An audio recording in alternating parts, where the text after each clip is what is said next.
Alright guys, here we go. Episode 51, play against Cal this week. Sadly, we couldn't get in touch with each other in time to play against the user, so I'm playing against the computer. Looking at the stats, we're a pretty even team overall. I mean, I got Hurd Moore, McBride is my top player, 99, 92, 90. He's got a quarterback, center, and right outside linebacker. We're a pretty evenly matched team on paper as of right now. Into the first quarter, about halfway through, second inches. Driving here, their first drive, they had the punt. My first drive, I'm just milking the clock, taking precious sweet time, getting down the field. I mean, no hurry whatsoever. And we get first and goal on that play. We get the first down, almost get in, just not quite there. Next play, I actually picked the wrong play. It's an audible to a run play, and my backup running back gets drilled. Darnell Marshall, whenever he leaps over, they hit him, but he get the touchdown.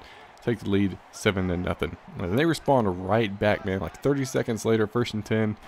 Or probably a little less, 30 seconds. They drop back, hit the Brown wide open across the middle, and he gets first and goal, 15-yard catch. No big deal whatsoever for him. Whitaker moves in motion, drops back.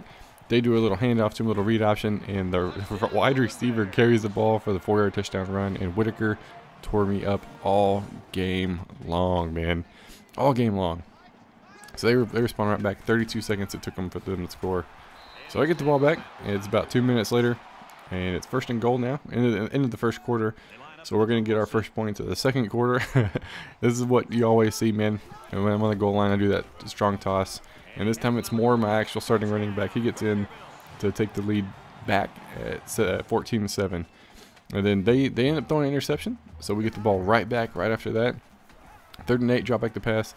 Could have hit pretty much anybody had all day to throw it. Jones with a nice little gain right there. He's got 3 catches, 38 yards. 1st and goal puts me in a good situation. So I go a little read option here, something, mix it up a little bit instead of just a strong toss all the time. And don't hand it off, keep it. And Hurd gets in the end zone touchdown. He gets a rushing touchdown also. And we extend our lead 21-7. And once again, they throw another interception, man. It was like the first play. They threw another one. So I do a little play action pass. Hit my new tight end, not Carrington anymore. He graduated. This one is Parham. I'm gonna call him Christian. He's not bad for not being a receiving tight end. It's really weird. And he gets me the first down right there. So 1st and 10. Trying to get in the end zone again. Drop back the pass. Safety's doing something stupid. So as I call him Schrodner, his name is Schroeder, I guess. I like calling him Schrodner. And he gets in the end zone touchdown. Going into the half, we have the lead. I think it's 28-7. We're pretty much dominating the whole game right now. Our passing yards, rushing yards, time of possession, just across the board, we're doing pretty good. We did have the one turnover. We threw a pick in the red zone, and I just made a bad mistake on that one. So into the second half, it's 31-10 now. Cut out a couple of field goals. That's not really that entertaining. He drops back the pass, scrambles just enough to get a little bit of a gain on it, and he gains a couple of yards, man. Into the third quarter here, we got about 45 seconds. Still got the lead, 31-10. Drop back the pass, and he hits the guy on the jet. Absolutely burns my entire secondary. My star corner, guess again. I don't know what he's a star of. Maybe just getting burned, but he responds right back, gets a touchdown. 31-17. So almost the end of the fourth quarter now, about 2 minutes left. Do a little screen pass, and I juke backwards, and that guy just straight misses. Granted, the other guy lays me out. They get the 1st and goal anyways. So 2 minutes left. Hand it off to Moore right up the middle. Gets a touchdown, a little late hit, but they don't ever call it. And that's pretty much where we sit, man. We end up getting the win today. They get the ball back a little bit. We end up getting the win, 38-17. We absolutely dominated this game, especially from the get-go. I mean, granted, they had a receiver that had over 100 yards receiving against me, and he tore me up for my secondary, or my defense being as good as the computer says it is. I don't think it is. They tried a little huddle here at the end. It needs 7 seconds to get the no huddle off, and they only had 6, so I knew they weren't going to get it. But we start the season off with a win. Like I said, I would rather have played the user in this situation, but we just couldn't get a hold of each other and get a time frame where we could both play at the same time. Moore player of the game, 22 carries, 122 yards, 2 touchdowns, 2 catches for 16 yards. He replaces Stuckey this year. He was here. He's been here the whole time. It's just Stuckey was better. He just pretty much filled in Stuckey's shoes, like literally almost exactly the same. Check out the game stats. We led in all categories. We were tied in turnovers. Had the ball for literally double the amount of time they did. I mean, to the minute. Players of the game, Moore, Waller, and yeah, we'll be right back with the advance. All right, just got done showing the highlights from the game against Cal. Sadly, couldn't get our schedules to match up. against, I'm going to say you just got stunned. I'm not exactly sure how to say the name, but against Cal, we couldn't get our schedule synced up to play each other. So I ended up having to play against the computer. Ended up getting the win 31-17. Hopefully here on out we can get everything situated. But sometimes it's just not possible. So check out everybody else in the Dynasty. LSU wins in overtime, 48-45. Wow. Must have been a good game right there. Pitt had a bye week. Auburn had a bye week. Penn State had a bye week. Tulsa had a bye week. And like I said, Cal set the autopilot so I could play the game. Florida State had a bye week. Clemson had a bye week. ECU just loses to UCLA 37-35. Man, a 2-point game. Preseason poll. See where everybody's sitting at the start of the season. LSU number 1, Ole Miss number 3, Vandy number 5. That is 3 of the top 10 are in the SEC. I'm just saying. I mean, granted, you got Big Ten, ACC. So 3 in the ACC in the top 10 also. So it's a very, very competitive dynasty right now. Penn State 20, UCLA 21. See where everybody else is sitting at. See how close they are. ECU's 36, Tulsa's 38, and they're really close. That is for sure. Cal 41, Clemson 44. Anybody else? Auburn is 57. And then I think that's it. That should be everybody right there. Nope, Pitt. Forgot about Pitt. Sorry, guy. Pitt is 112. That was Mississippi State last year. He moved to Pitt in the offseason.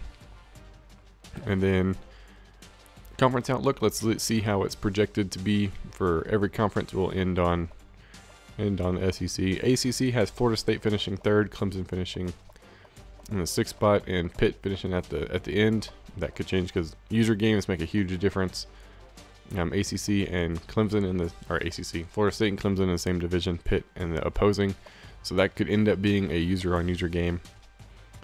Penn State's projected 4th in the Big Ten.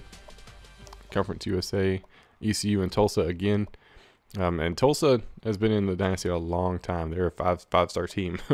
They've been in since the beginning. Pac-12, we have UCLA and Cal, and Arizona State were user teams a while back. So that is interesting, and they're both in separate divisions. So that's gonna make a huge difference. In the SEC, it's LSU, Ole Miss, Vandy, 1, 2, 3. Hopefully, I can pull off the win against the computer. and end up playing for the conference championship. I just have to make sure I beat Georgia this year and not get beat by a botched field goal. Or, man, South Carolina, 97 overall. In the SEC, you got LSU, Ole Miss, and Auburn. And so we're still sitting all right out of everybody. The Heisman watch, see who's up for the Heisman this year. Pluto, who won it last year, is up there. Penn State, their running back's really good. And then Davis and Parker, halfback quarterback combo from Ole Miss, and then Tulsa's running back. That's it for the Heisman to start the season. The favorites, preseason All-Americans. I'm just going to run through it real quick. I'm not even going to stop for my team. So if you see somebody, then you know. I mean, you can pause it and find out. But it's littered with nothing but user players. I mean, you got the occasional computer player. I mean, user players like crazy. Let's did the NCAA instead of all the divisions because, like I said, if it's a computer or user division, then that's where it's going to be. Check out the championship contenders, see where I'm rated overall. 5, 13, 19, and 7. I mean, I thought I was going to improve, but apparently I'm not for a couple of years. But we'll see. We'll see what's going on there. And then that's it. So we're going to advance it real quick, get into week number 2, and we'll be right back. All right, just got done with the advance this week. Play against Tulsa. Played against him last year, and it was a really good game, a real high-scoring game. It's going to be interesting to see how it plays out again this year. Check what everybody else has to do. LSU plays Arizona State. Pitt plays Cal, user on user. Auburn plays Mid-Tennessee State. And Auburn, he pointed out, I didn't even notice. I was so focused on trying to get user games that he only has 11 games. And I'm sorry, dude.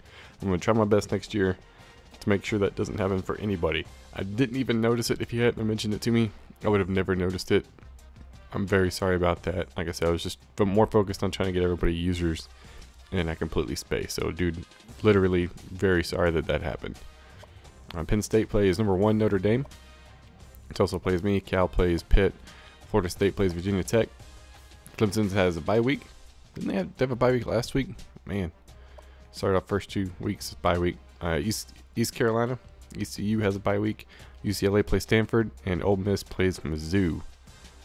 Let's see what happens in the top 25. Anything special happened there? Top 25. Notre Dame they went from number 2 to number 1. They leapfrogged. Pretty much top 10 stayed the same other than that. And Penn State, UCLA move up. Anybody close? Maryland, Indiana, TCU, South Carolina. Nope, not quite there yet. Nobody's close yet, but they'll get there. They'll get there. The other users in the Dynasty. But that's gonna be it for this episode. I hope you guys enjoyed, and I will see y'all next time.